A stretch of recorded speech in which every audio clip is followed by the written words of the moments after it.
제6장.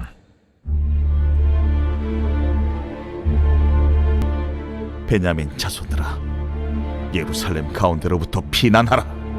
드고아에서 나팔을 불고 베타기렘에서 깃발을 들라. 재앙과 큰 파멸이 북방에서 엿보아 오미니라.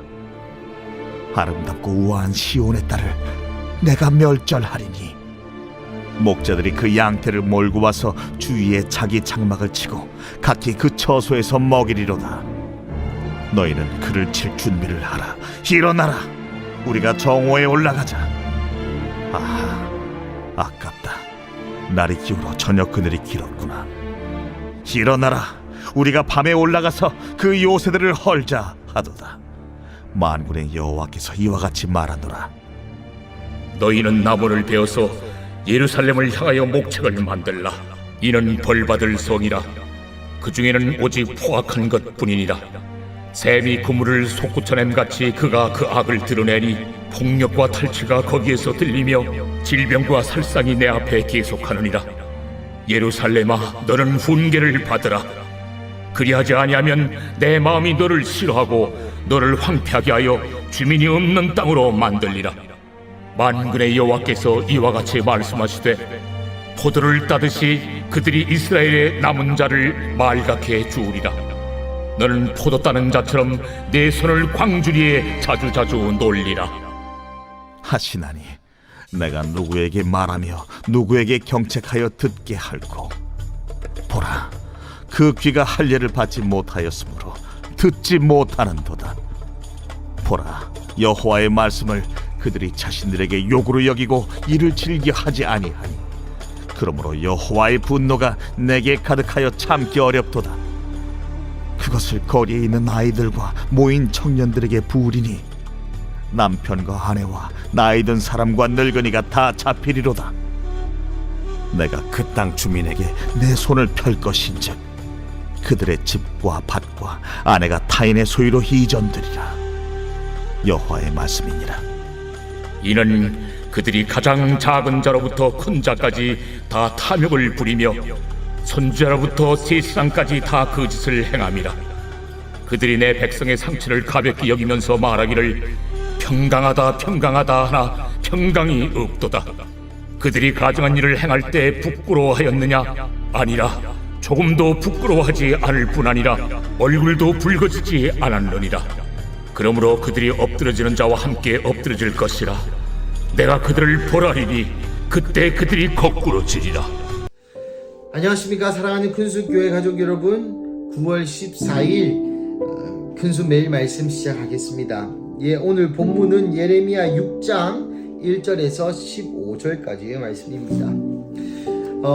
경책하여 듣게 할 말이라는 주제로 오늘 본문이 나와 있는데요, 1절부터 8절까지 말씀은 사실 예루살렘의 백성들 가운데에 하나님께서 말씀하시는 것이죠. 이제 때가 되었으니 도망가라. 1절에서 나오는 두고아와 또 벳하게렛이라는 도시는 둘 다 산 중턱에 있는 요새요 피난처 방어기지와 같은 역할을 하였던 그러한 도시들입니다.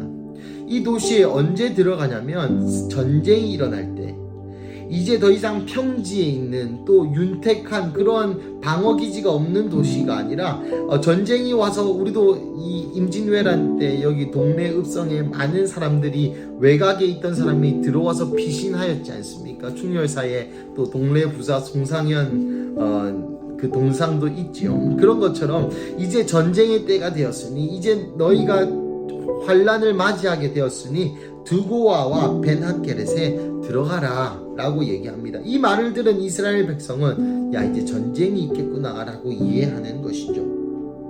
그래서 8절, 예루살렘아, 너를 훈계를 받으라. 그리하지 않으면 내 마음이 너를 싫어하고 너를 황폐하게 하여 주민이 없는 땅으로 만들리라.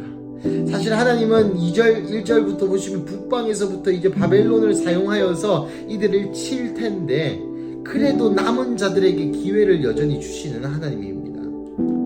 여전히 그래도 남은 자들을 죽지 않게 하기 위하여 그 방어기지에 들어가라 라고 얘기하는, 사실 이 본문을 읽으면서 이때까지만 해도 이스라엘이 눈물을 흘려 회개했다면 하나님은 이 전쟁을 일으키지 않으셨을까 고민해 봅니다.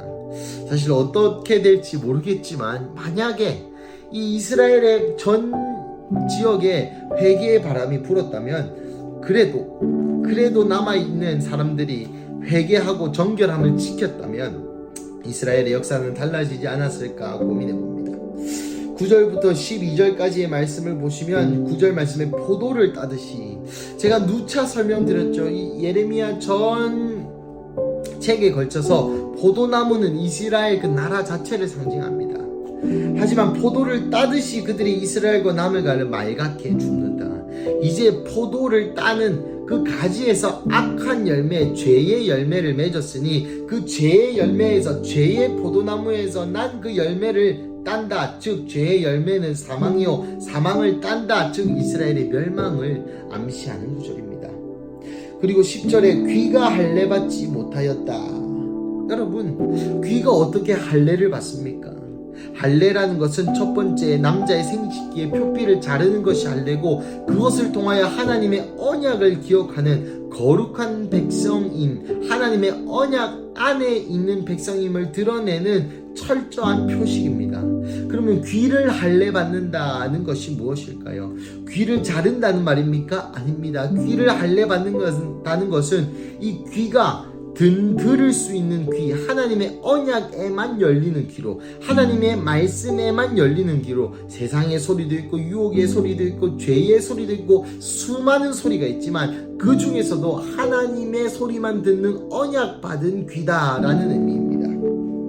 여러분, 이 듣는 귀라는 것은 성경에 많이 나오는데 대표적으로 나오는 것이 솔로몬입니다. 솔로몬이 주님께 구한 것은 하나님께 구한 것은 지혜가 아니었습니다.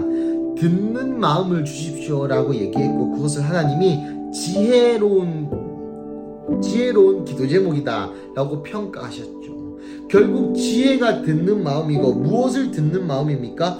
겸손한 태도로 하나님의 말씀이 나의 생각, 나의 길, 나의 의지, 나의 계획, 나의 조언보다 훨씬 더 좋습니다 라는 겸손한 태도를 주세요. 듣는 마음을 주세요. 하나님의 말씀을 들을 수 있는 귀를 주세요 라고 기도하는 것이 솔로몬의 기도요, 잠언이 얘기하는 바요, 오늘 본문의 그 기도입니다.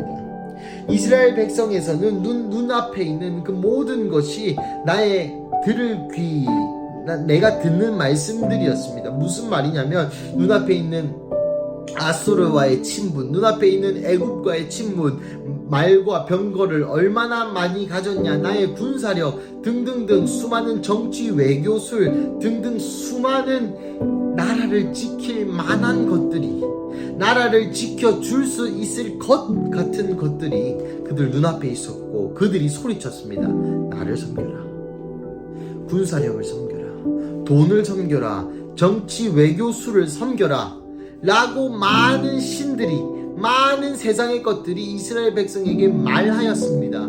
실제로 말했다는 것이 아니라 그들의 존재로 그들을 계시하고 그들을 섬기도록 유혹했습니다. 하지만 이스라엘 여호와 하나님께서는 이렇게 말씀하시죠. 너와 내 집은 나만을 섬겨라. 나 외에 다른 신에게 마음을 주지 말고 섬기지도 말고 절하지 말고. 들을 귀가 없었던 이스라엘 백성들은 다른 신들에게 귀를 내어주었고, 그 결과 이스라엘은 멸망하게 되었습니다. 13절부터 15절까지 말씀은 어제 본문과도 일맥상통하죠. 특별히 14절 말씀, 평강하다 하나 평강이 없도다. 그러나 사람들은 평강하다고 이야기하고 있는 것입니다. 그의 지도자들이 하나님께로 가까이 가게 못할 망정, 괜찮다, 저 바벨론 이제 일어나서 힘없다, 아수르가 우리를 지켜줄 거야, 우리 애굽이랑 사이 좋으니까 우리를 도와줄 거야 등등등, 자신의 위신과 자신의 계획과 자신의 생각했을 때의 선함을 믿고 하나님을 무시했을 뿐만 아니라 사람들로 하여금 하나님께 가게 하지 못하도록 오히려 그 길을 막는 악독한 자들이 바로 그 당시의 지도자들이었다는 것이죠.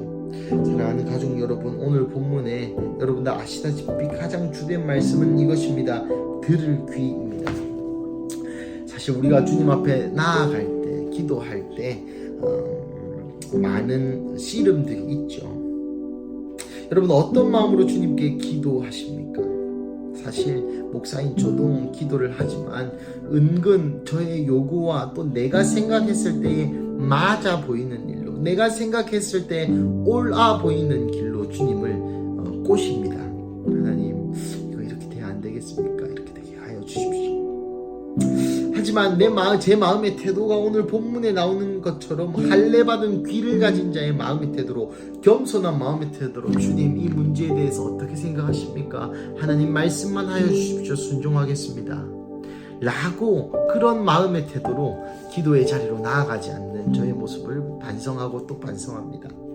사랑하는 가족 여러분, 오늘 하루 여러분 기도의 삶을 사실 때에 이 겸손한 태도로, 들을 귀 있는 자로, 할례받은 귀를 가진 자의 태도로 주님 무엇이든 말씀하십시오. 내 생각과 내 이성과 내 통밥과 내 계획과 나의 2024년의 시각에서는 맞지 않는다 하더라도 하나님의 계획이 나의 계획보다 훨씬 더 나음을 믿으며 주님 말씀하신 대로 순종하겠습니다 라는 마음으로 오늘 하루도 기도로 승리하시는 우리 근수 가족 한 명 한 명 되시기를 주님의 이름으로 축복합니다. 우리 함께 기도하시겠습니다.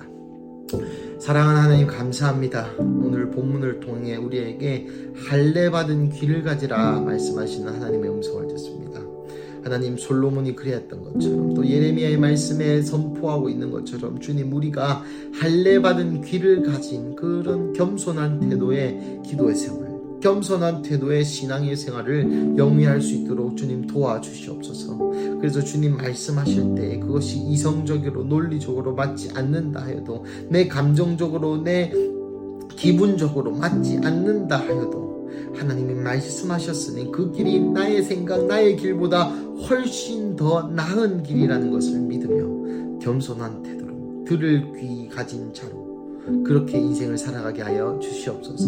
주님 감사합니다. 이 모든 말씀 살아계신 예수님의 이름으로 기도드립니다. 아멘.